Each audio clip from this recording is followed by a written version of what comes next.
अगले दिन से फिर वही रूटीन शुरू हो गया था, लेकिन अब शिवांग दिल से खुश था। उसको किसी बात का डर नहीं था। डर उसको पहले भी नहीं था, उसको पता था कि वो अपने पेरेंट्स को मना ही लेगा, और अब उसको बहुत सुकून था।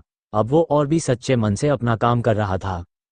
उधर आरवी तो शिवांग से भी ज्यादा सुकून में थी। जैसी उसकी जिंदगी चलती आ रही थी, उसको लगा था कहीं वो शिवांग को ना खो दे। शिवांग के बिना जीने की तो वो सोच भी नहीं सकती। उसको आज भी वो दिन याद थे जब उसकी और शिवांग की बात होना बंद हो गई थी। शिवांग उससे बहुत नाराज हो गया था। तब उसको मनाने के लिए आरवी को कितना कुछ करना पड़ा था, तब भी शिवांग नहीं माना था।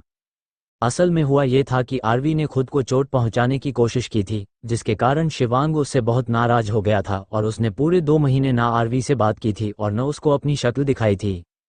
वो दिन उसके लिए बहुत बुरे थे, लेकिन आरवी को उस हाल में देख उसकी जान निकल गई थी। आरवी ने उससे बहुत माफ़ी मांगी थी, लेकिन उसने तो जिद पकड़ ली थी उसको माफ़ न करने की। आरवी के लिए वो उसकी ज़िंदगी के सबसे बुरे दिन थे। आरवी ने रो रो कर दिन रात गुजारे थे। इतना रोने और खाना पीना छोड़ने से आरवी बहुत कमज़ोर हो गई थी, और एक दिन अपने ही घर के बाहर बेहोश होकर गिर गई थी। जब उसके पड़ोसियों ने देखा तो उसे हॉस्पिटल पहुंचाया था। फिर उसके फ़ोन से लास्ट नंबर जो डायल था उस पर कॉल करके उसकी हालत के बारे में बता दिया था। वो नंबर शिवांग का था, क्योंकि दिन भर तो आरवी उसको ही फ़ोन करती थी। आरवी की हालत के बारे में जानते ही शिवांग भागकर हॉस्पिटल पहुंचता है। आरवी की हालत के बारे में जानकर उसकी सांसें रुक गई थी। अब उसको खुद पर ही गुस्सा आ रहा था कि क्यों उसने इतनी कठोरता दिखाए। शिवांग रूम के बाहर से उसको देखता है तो आरवी का पूरा चेहरा मुरझा गया था। वो बहुत कमजोर हो गई थी। शिवांग की आंखें नम हो जाती हैं उसे ऐसे देखकर। थोड़ी देर बाद जब उसको होश आता है तो शिवांग उससे मिलने जाता है। शिवांग को 2 महीने बाद देखने के कारण आरवी जार जार रोने लगती है। आरवी को ऐसे रोते देख शिवांग जल्दी से उसको बाहों में भर लेता है। आरवी रोते रोते सॉरी बोल रही थी। शिवांग उसको शांत करवाता है और उसके बालों को प्यार से चूम लेता है। उसके बाद से आरवी ने कभी गलती से भी खुद को चोट पहुंचाने के बारे में नहीं सोचा था। दिन बीत रहे थे, महीने बीत रहे थे। राधिका के फर्स्ट ईयर का रिजल्ट कभी भी आने वाला था, और इधर वीरेन जी ने डिसाइड किया था कि शिवांग और आरवी की शादी और सगाई के सभी फंक्शन एक ही दिन में हो जाएंगे, क्योंकि आरवी के माँ पापा नहीं हैं और उसके कोई रिश्तेदार भी नहीं हैं, इसलिए सब कुछ उनके घर से ही होगा। उनकी बात से सब सहमत थे। राधिका तो बहुत खुश थी। उसके भाई की शादी जो थी, शिवांग की शादी की सारी शॉपिंग शुरू हो गई थी। आराधना जी आरवी और राधिका दोनों को लेकर शॉपिंग पर जाती थी।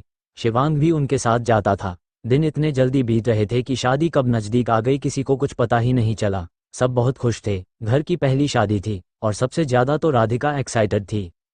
राधिका के सारे दोस्त उसके घर पर ही आ गए थे। पूरा पुरोहित सदन फूलों से सजा हुआ था, क्योंकि आज शिवांग और आरवी की हल्दी थी। अरमान और अनिरुद्ध घर में चल रहे कामों को देख रहे थे। विवान और आराधना जी मेहमानों से घिरे हुए थे। वही दादी अपनी चेयर पर बैठी पड़ोस की औरतों से बातें कर रही थी। राधिका और श्रुति आरवी को तैयार कर रहे थे। आराधना जी अरमान और अनिरुद्ध के पास आकर, बेटा जरा शिवांग को देखकर आओ, वो तैयार हुआ कि नहीं। उनकी बात सुनकर दोनों मुस्कुराकर, जी आंटी। आराधना जी चली जाती हैं। अनिरुद्ध और अरमान एक दूसरे को देखते हैं, फिर पास खड़े लड़के से, ओए करण चल भैया को देख कर आते हैं। जी भाई आया, करण दोनों को देखकर कहता है, और फिर तीनों शिवांग के रूम की तरफ बढ़ जाते हैं। करण शिवांग की बुआ का बेटा था। वो तीनों शिवांग के रूम में पहुंचते हैं तो शिवांग अपने बाल बना रहा था। शिवांग तो रेडी देख करण, भाई आपको मामी बुला रही हैं। उसकी आवाज सुनकर शिवांग पलट कर देखता है। अनिरुद्ध उसको देख मुस्कुराते हुए, वाओ भाई आप तो बहुत हैंडसम लग रहे हो। शिवांग मुस्कुरा देता है। उसको मुस्कुराते देख अरमान, चलिए भाई नीचे रस्म शुरू करनी है। हाँ बस चलो, शिवांग तीनों को देखकर कहता है, फिर खुद पर एक लास्ट नज़र डाल उनके साथ बाहर आ जाता है। शिवांग नीचे आता है। उसको ऐसे देख आराधना जी और दादी उसकी नज़र उतार लेती हैं। वो वाकई बहुत हैंडसम लग रहा था। शिवांग ने लेमन येलो कलर का कुर्ता और वाइट धोती पहनी थी। उसका गठीला बदन उस कुर्ते में परफेक्ट लग रहा था। बाकी के लड़कों ने भी येलो कुर्ता और वाइट चूड़ीदार पहना था। अरमान और अनिरुद्ध ने उसके ऊपर कोटी भी पहन रखी थी। दोनों बहुत ही हैंडसम लग रहे थे। आसपास की लड़कियां तो क्या, आंटी की नज़रें भी दोनों लड़कों पर थी। तीनों शिवांग को लाकर उसकी जगह पर बिठा देते हैं। कुछ ही पल बाद राधिका और श्रुति आरवी को लेकर नीचे आती हैं। उनके आते ही सबकी नज़रें उन तीनों पर टिक जाती हैं। शिवांग आरवी को देख उसमें खो गया था। वही अरमान राधिका को ऐसे देख खुद को रोक नहीं पा रहा था। आज झल्ली सी श्रुति को इंडियन वियर में देख अनिरुद्ध को भी कुछ अलग एहसास हो रहा था। सबकी नज़रें लड़कियों पर टिक गई थी। अब वहाँ की महफिल लड़कियों के नाम थी। वीरेन जी अपनी बच्चियों को देख मुस्कुरा रहे थे। वही आराधना जी तो तीनों के पास आकर तीनों के कान के पीछे काला टीका लगा देती हैं।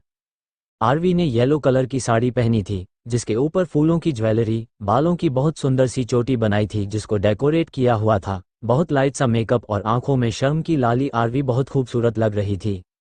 राधिका ने व्हाइट कलर का लहंगा और उस पर येलो कलर की चोली और दुपट्टा कैरी किया हुआ था। ज्वेलरी के नाम पर उसने गले में एक पतली सी चैन और कान और माथे पर फूलों की ज्वेलरी पहनी थी। बीच की मांग में हेयर स्टाइल बना, बालों को खुला छोड़ा हुआ था और लाइट मेकअप के साथ आंखों में शरारत और होठों पर मुस्कान लिए वो बहुत खूबसूरत लग रही थी और अनजाने में ही हमारे अरमान के दिल पर अपनी खूबसूरती का खंजर चला रही थी।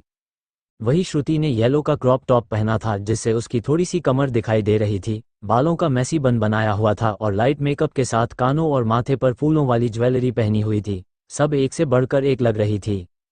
दोनों आरवी को लेकर शिवांग के बगल में बिठा देती हैं। आरवी और शिवांग के आते ही लेडीज ढोलक की थाप लगाना शुरू कर देती हैं। अरमान एक कोने में खड़ा अभी भी राधिका की खूबसूरती को अपनी आंखों में बसा रहा था। उसको ऐसे देख अनिरुद्ध अपना सिर पीटते हुए, ओ आशिक कब तक उसको ऐसे ही घूरता रहेगा। उसकी बात सुनकर अरमान उसको खा जाने वाली नजरों से देखता है। उसको ऐसे देख अनिरुद्ध जबरदस्ती हंसते हुए, मैं तो कह रहा था यार, ऐसे किसी ने देख लिया तो क्या जवाब देगा। अरमान राधिका को देख मुस्कुरा कर अनिरुद्ध से, जब तुझे किसी से प्यार होगा ना तब मैं पूछूंगा। उसकी बात सुनकर अनिरुद्ध की नज़र न चाहते हुए भी श्रुति पर चली जाती है, लेकिन वो जल्दी से अपनी नज़रें हटा लेता है।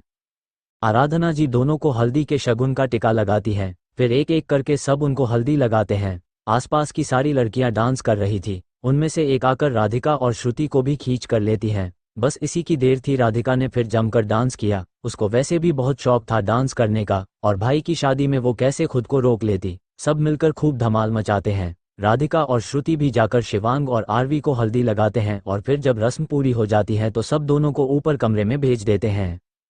जारी है। फॉलो करें, अपना प्यार और साथ बनाए रखें, स्टिकर भी दे और हो सके तो सब्सक्राइब भी करें। नैन्सी गुप्ता, राधे राधे।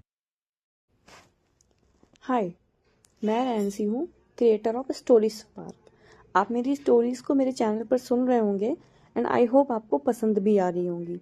गाइस, जो इस समय रनिंग स्टोरी चल रही है सबक ज़िंदगी का, वो एक सीरीज़ है। आप अगर उसको फर्स्ट चैप्टर से सुनेंगे तो आपको वो बहुत ईजिली से समझ में आ जाएगी। गाइस, आप बिलीव कीजिए, बहुत ही अच्छी स्टोरी है वो।